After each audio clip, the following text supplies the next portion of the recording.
మేము ఆటోల మీద ఆడవాళ్ళని తీసుకెళ్లేవాళ్ళం. మీరు ఉచితంగా బస్సు ఇస్తే మేము ఎలాగ బతకాలన్నారు.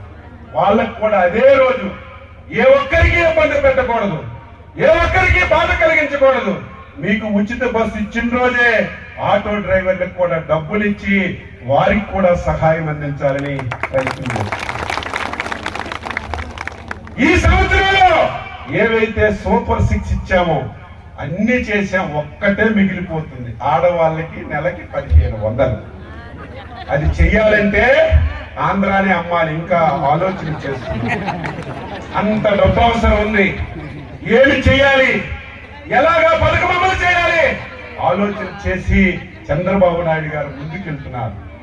ఒక సంవత్సరంలో ఇన్ని బాధలు ఇబ్బందులున్నా ఇన్ని హామీలు అమలు చేస్తే ప్రతి ఓడు దారిని పోయిన దానయ్య వచ్చి చంద్రబాబు వచ్చాడు, ఎన్డీఏ ప్రభుత్వం వచ్చింది, సంవత్సరం అయ్యింది, ఒక్క పథకం ఇవ్వలేదంటే నేను ఎన్ని మీటింగులు పెట్టి పడుకున్నోడికి లేపగలం, పడుకున్నట్టుగా నటించినోడికి లేపగలం అన్నీ తెలుసు. కానీ పచ్చి అబద్ధాలు, నోరిప్పితే అబద్ధం. ఇన్ని అబద్ధాలు అయినటువంటి నాయకుడిని నేను ఎప్పుడు